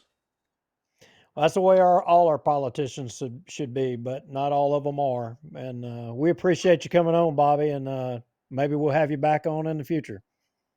if y'all need me back in a week or so, I'd be glad to, or in the future, either one. Thank you, Bobby. Thank you. Well, okay. So don't forget, folks, stay watching because Kara's going to come on in a few minutes. I think she's still planning on coming on. Is that correct? Yeah, I think she might even be in the green room. I'm not Ah, sure. yes, she is. Okay. And So, yeah, so again, I am going to have to call Bobby again because explain it again. Rewind, rewind. or maybe I'll have to get my wife to explain it to me because she knows the stuff inside and out, definitely. But the kind of the way I understood that was my taxes aren't going up, and I know that's not right. Well, look, the taxes aren't exactly going up. The value of the properties is going up. Therefore, the dollar amount you're paying is, except those taxing bodies that may potentially do a roll forward. That's how I understand it. All right, let me go ahead and I'm going to switch screens and let's see if we can get your lovely bride on here. Let me assign her to one of these guest members here. Aha! Miss Kara, can you hear us? I can hear you. Oh, and we can hear you loud and clear. Excellent. Actually, Fantastic. sounds good. I like to be heard. You doubted me? All right. So you and I were having this dialogue, and you being the mortgage extraordinaire, and you were enlightening me to there's some other considerations here as it applies to people's mortgages and to their escrow accounts. And I, Mhm. you go further with that. So the escrow account really is the absolute most confusing part about a mortgage. It's confusing because of all of the different entities that are involved, all the third parties that we can't control, homeowners insurance, property taxes, whether it be city and parish, mortgage insurance, which that's just kind of an in and out. But the main two are the insurance and the taxes. So the jumping off point really, and I do have to, sorry, the cat's coming over here. I do have to commend Bobby just through the years, and he really is serious when he says that because he has done a lot of educating me in years past.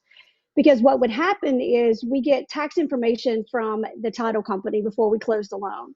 The assessment might be, for example, at $100,000, but the property is selling for $250,000. Well, if that assessment is so low, then what has changed? And so then once you really get to looking into that, They remodeled, they've got a pool. That's a great example of the extended garage. What changed for that assessment to change that much? Now, Bossier Parish, in relation to Caddo Parish, Bossier Parish is pretty quick about the reassessments once those deeds come across. They run a pretty tight ship. Caddo has gotten quicker, but they're a little slower when it comes to picking up on those sales prices, getting the tax notices out, and getting people the notifications so they can file their homestead. But going back to the closing. So I learned several years ago when I would have several people at the end of the year, those tax notices come out. So of course, when they come out in December, they're retroactive for the whole entire year. So let's say that bill comes out for $2,000. Well, let me use an easier number. I don't do math in public. Comes out for $1,200, but yet you've only been putting $50 in every month because that's what it was based on for 2023. You're short that year. So let me stop. Let me kind of back up one more time. So when I obtain that information from the title company, I ask them what was the information for last year, and then I ask them what is the estimate of taxes based on the sales price. And the reason I do that, and I've done this for a very, very long time, is because why am I going to set up a monthly payment based on property taxes of what the house was assessed for 4 years ago, really, when now it's selling for quite a bit more? Because when I set up that monthly payment, I need them to be ready for December when those taxes come due. So when we close, the confusing part about that escrow account, taxes are paid forward. So you go to closing, you collect 1 year of insurance, pay the insurance company. And then we say, okay, at the end of the year, taxes are $1,200. So we set up your escrow account for that tax amount. And then we just accumulate every month. 1/12 of those numbers go in instead of that escrow account. Then when December comes out, we pull that money out. Well, bingo, this year is a reassessment year. Everybody is being reassessed because you know what? Your property is worth more. We don't like it. Well, we kind of like it. We kind of like our property to be worth more. We all know that our house is worth more. We're all beating our chest because, damn, my house is worth this amount. But then when the tax bill comes in, no, nobody likes to pay more in taxes. I won't even get on my soapbox about that. But at the end of the day, it is worth more. These are the millages that our politicians have set up. So that's what's going to happen. Because if you had your house on the market right now and you're getting ready to sell it, you're happy for that increased amount because you're going to make all that extra profit. So to kind of stop and to kind of back up, I am probably one of the only lenders and loan officers in this town that I'm aware of that sets up a monthly payment on the sales price for the property taxes. And I do that to protect my clients so that when they get to December, they've got enough in that escrow account to pay their taxes retroactively. The other reason that's important is because that proration from the seller is also based on the sales price. The reason that's important, they're reaping the benefit of the value of this house for this year. It's going to get reassessed this year by the slimmest of chance that Bobby's office misses it, but that's highly unlikely. So why do I want to set my client up for failure for them to be short in December? So I know that was a lot. Any questions, dear? You talking to me? Well, I don't call Rex dear. Oh, yeah, that's right. That's right. Yes, more language here. No, so you were when we were talking about it, and you were saying that okay, in this hypothetical, this isn't a 1 year deal on potentially your escrow being short. That it would walk through how you explained it to me. That it could go into a 2 year shortage or a multi-year shortage potentially. So I'll give you a prime example. I had a client that was new construction last year. So as Bobby was talking about earlier, because the home was not finished January 1st of 2023. So picture that calendar year last year in your brain. So 2023, the house was not finished. So we set up taxes based on lot only. $1 million house, it's lot only, say $500-$600 a year. And that's how we set up the payment. December rolls around, the tax bill comes out, it's $600. He has that money in his escrow account. His taxes are paid. He's still paying based on $600 a year, because keep in mind, you're December of 23, January, February, all of 2024, unless he's yelled, hey, Kara, I need to manually readjust my escrow account because I'm going to owe an estimated $8,000 to $9,000 at the end of 2024. I need to go ahead and start putting more in that escrow account. I need to go ahead and make sure that I file my homestead exemption for 2024, so that when December of 2024 comes, like we are right now, they get a double whammy. They get reassessed because it's a reassessment year, and they get reassessed because now their property is seen. The tax assessor sees the house there. So he gets let's say that he didn't want to write a big $8,000 check because he's short. Then the lender, so servicing, will then say, okay, sir, we'll go ahead and make that payment for you. We'll advance you that money to pay that $8,000 in taxes. Take that $8,000 divided by 12. I'm going to collect that over the next 12 months from you. So that's one issue. The second issue is I need to be ready for next December. So now I go up again by that exact same amount. So it's a double whammy. Now that's a gross exaggeration, but it's a very real one that just happened like 3 weeks ago. Normally it's not that much of a difference, but other than literally put you in my car and take you to the tax assessor to file your homestead exemption, we as a lender go the extra effort to make sure that we remind you multiple times, we follow up with you. But then it just gets to a point where you're an adult. I can help you unring some of it later, but you're just going to have a mess. I can only do so much.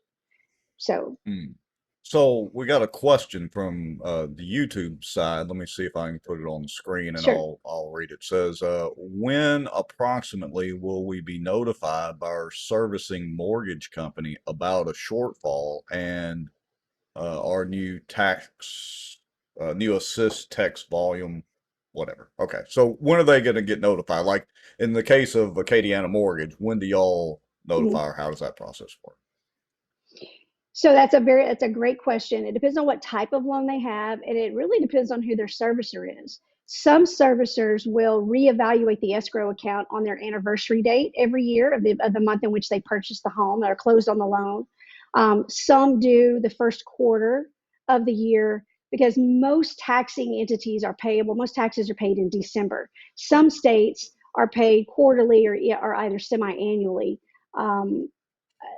I think Mississippi, is semi-annually, but that's irrelevant. But anyway, it depends on the servicer. And here's the problem. So we can only collect what we have evidence of. So homeowners insurance, we get the declaration page like a month or two before the premium comes due. So we know what that one's going to be. And then it's paid forward, right? So usually on the homeowners insurance, the money is in that escrow account. Actually, that's again kind of back to Duke's question, and I forgot about that, is we're in this time of insurance has been increasing along. Now we have the double whammy of property taxes. So we are getting hit kind of twice, and then depending on when you're reassessed, when you're reevaluated will depend on how short and when you know. Because keep in mind, so like for example, what we do, if we keep a ledger, we keep a log in our office to make sure people go file their homestead. So we know right now I can go in and I can look up and see what your taxes are. If it's a fairly large one, what we try to do is let the client know, so that they can go ahead and start putting some money into their escrow account to be ready, or at least saving up for it. But it's not always able to do that because we have to have something in writing. So until these notices have come out right now, there's nothing we can do other than estimate 2024 taxes. Now, I as a servicer and a lender and a loan officer, I still stay, as you can tell, very, very engaged with my clients after closing in dealing with these escrow accounts. I'm pretty emboldened in that if I know that they're going up, then I am going to direct servicing, request/direct servicing, give them the documentation so that they can go in and manually reevaluate their escrow account to give that information to the client so that we can set them up for success, so that when December comes around, they don't have a really crappy Christmas present to realize how short that escrow account is. And that's great. Servicing will advance the money, but now my payment's going up. a couple of times. And also keep in mind, taxes are paid in December. If you're not reevaluated until February or March of the next year, you're already a quarter into the next year to be ready for the increase for December of that next year. So it's very much a snowball, and we try to get a handle on it very, very quickly to figure out exactly. So first of all, what is the problem? If there is, how do we resolve it? And then communicate that information to the client.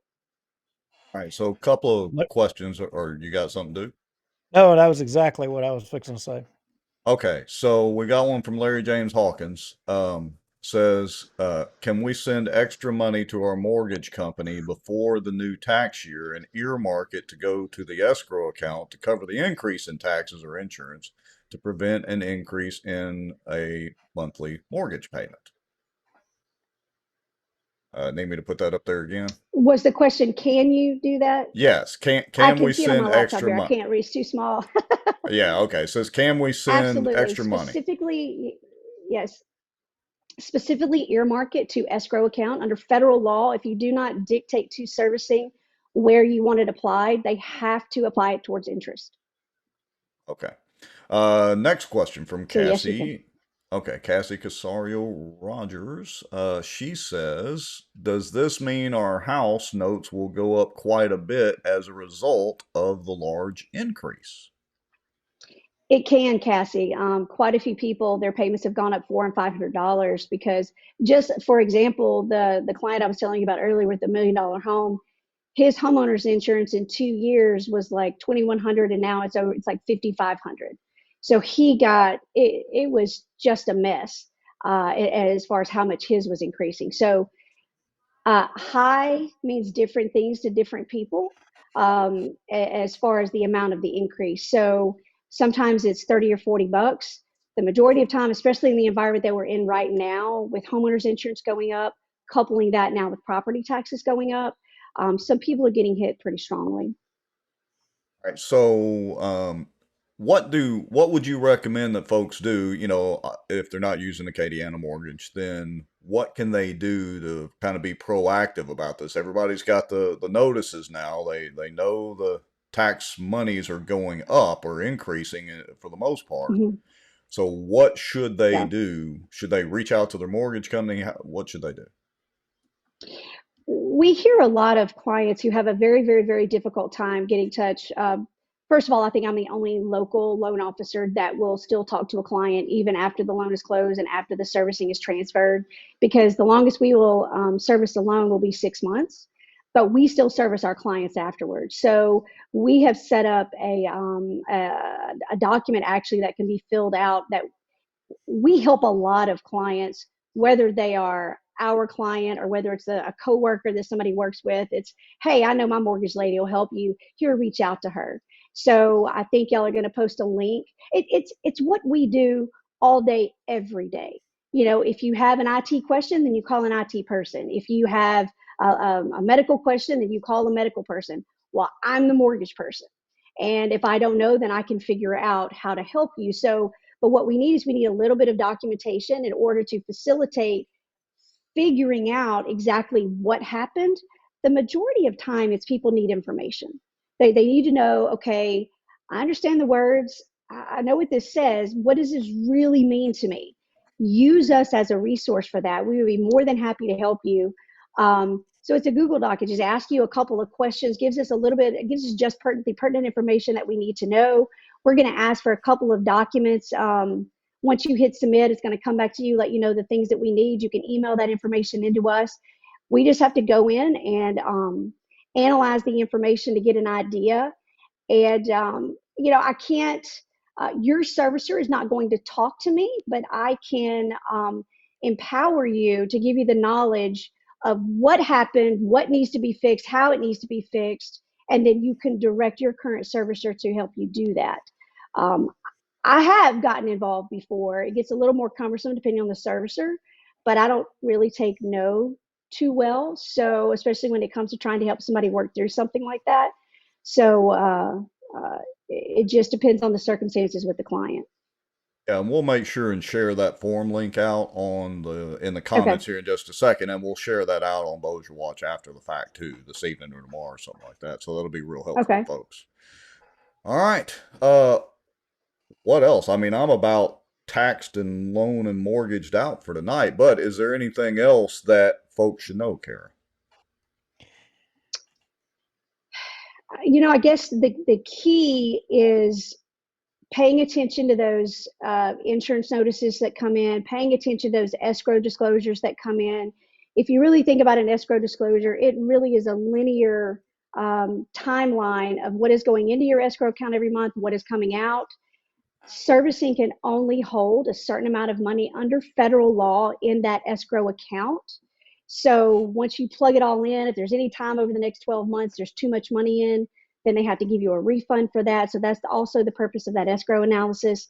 The key is find a loan officer, find someone, a trusted, I know it's kind of a catchphrase, but a trusted advisor that can give you that information so that you can then go on and do other things, but know exactly what you need to do. Taxes and insurance are catching people off guard. The key is being proactive to make sure what they are and try to get ahead of it as soon as you can. So this was a question earlier from Ryan Haygood. So it's directed to Duke. Maybe both of you want to take it. Kara, I'm not sure how much you can say, officially or whatever. But anyway, so the question's from Ryan Haygood. He says, Duke, what is the housing market doing right now? How many mortgage brokers are not renewing their licenses? So, did you want to talk to that, babe, or I'm good? No, so you really you, have you really have kind of three different types of entities. So you have your banks, and then your banks owned by a bank, they're FDI insured, the depository institutions. Then you have your non-depositories. Within that non-depository column, you have brokers and lenders. We fall into the lender column because when we go to closing, we're funding it with our money, and it is our name on the documents. All right. I, as an independent mortgage lender, still have to have a license because I am not owned by a bank or credit union. My lobby apparently wasn't as strong as theirs. So I have to have a license. A broker has to have a license, but if you work for a bank, you do not necessarily have to have a license. So to answer your question, Ryan, the renewals in Louisiana are in the month of December. Renewals were down last year. They revised that a couple of times. I don't have a current number, but it was down a good bit. Certain states are down way more than others. And then December, probably will go down even more. There need to be a few more go down, if I'm being honest, because some people just don't do good business. So, Interesting answer. All right. I'm done. What about you, Mr. Duke? You're still thinking about that dadgum math earlier. Oh, I'm still tied up. And look, I'm not the only one because I saw somebody in one of the comments. They referenced that. Hang on. Okay, I gotta find it here. So we're getting a lot of comments that Louisiana is looking less and less attractive. I mean, I hate to tell you, folks. Like Bobby was saying, that everybody says Texas, but there are some disadvantages. So it's I don't know. I think it's widespread. Well, Greg Brown said, Val Baker, it was rhetorical. Bobby said the assessment wasn't a tax increase. that was one of them. There's another one. Well, it depends on what the definition of is, I guess. But technically, the rates have not increased unless some of the entities roll them forward. Again, the amount you're paying is increased because the value of your property or real estate or house or business or whatever has theoretically increased.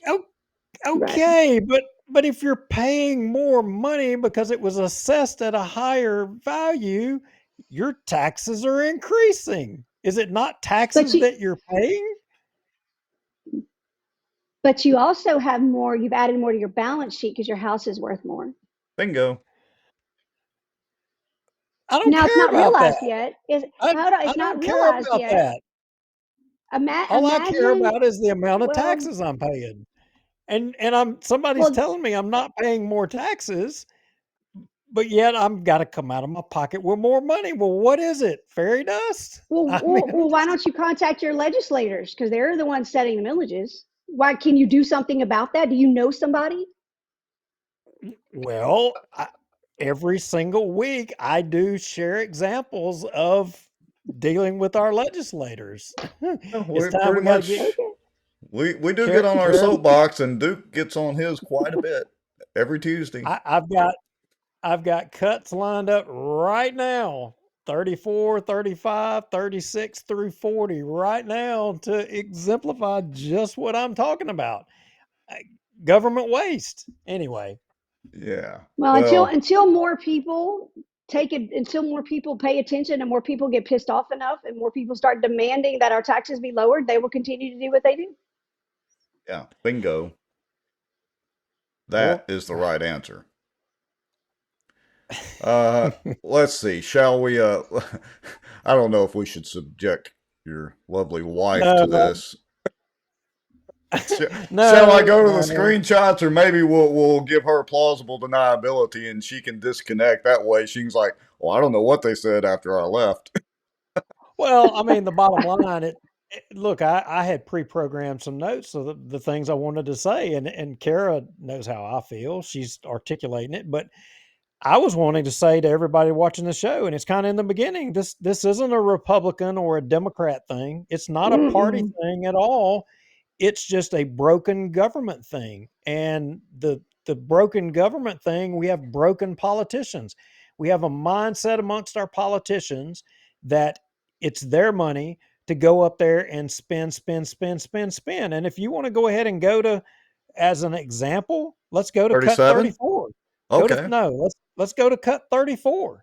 And right here, that we filed this exact same public information request, but this one was Sobo Live and West Marriott.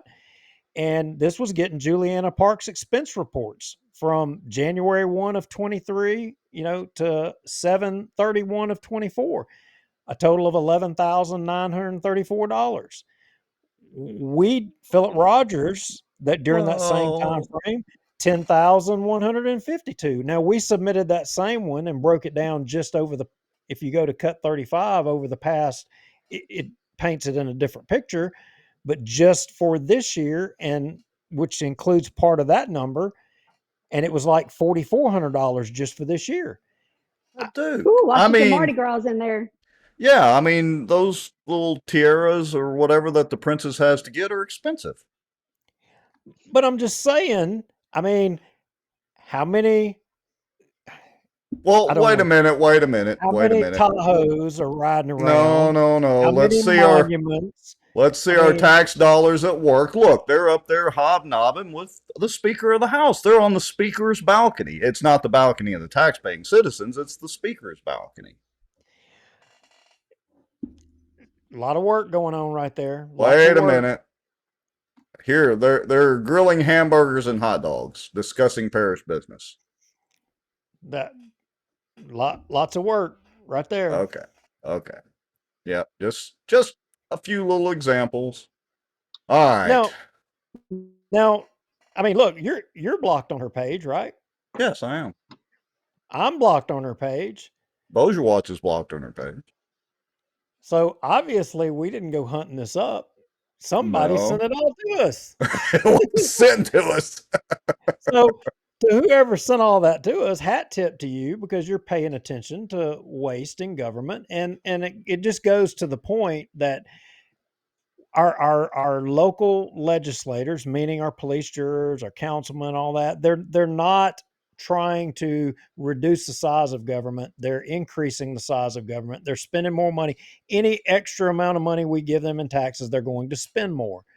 And I don't know how to correct it, except for all of the folks watching have got to get involved in politics, and you've got to start paying attention, and you've got to change your mindset. I mean, just we all these exemptions and all the freebies out of government, all the different things. I mean, we are all we have to do to look for the cause of the problem is just look in the mirror. Look, I can't disagree with that. And I think most folks would agree with you, especially when they get these tax notices that the amount of taxes that they're paying are increasing. That's when everybody gets their dander up. That's when the pitchforks and the torches come out. Well, let's close the show out. Go to the top, and I shared a link. And Milton Friedman. Ah, I don't know how yes. many people are familiar with the famous economist Milton Friedman, but let's close the show out with his words, and we'll call it a night. That sounds like a good plan. Look, we want to let everybody know we were, I don't know, 250, 275 people watching. We appreciate everybody watching and the comments. We appreciate, of course, Bobby Edmiston coming on and Kara for providing the additional information. So y'all go check out Acadiana Mortgage. Hint, hint. We'll have the link if you want to get an escrow analysis by Kara. We'll have a link in the show notes for you to go there, and she can call you and figure it all out and do that math. All right, here we go. God knows I'm not the math person. Yeah, okay. Clearly. Clearly not. All right, so here we go. We're going to close it out with this. Y'all listen to Milton Friedman for just a moment, and we will see you next Tuesday at about 7 p.m. As I said before, keep your eye on one thing and one thing only, how much government is spending, because that's the true tax. Every budget is balanced. There is no such thing as an unbalanced federal budget. You're paying for it. If you're not paying for it through it in the form of explicit taxes, you're paying for it indirectly in the form of inflation or in the form of borrowing. The thing you should keep your eye on is what government spends. And the real problem is to hold down government spending as a fraction of our income. And if you do that, you can stop worrying about the debt. As I said before,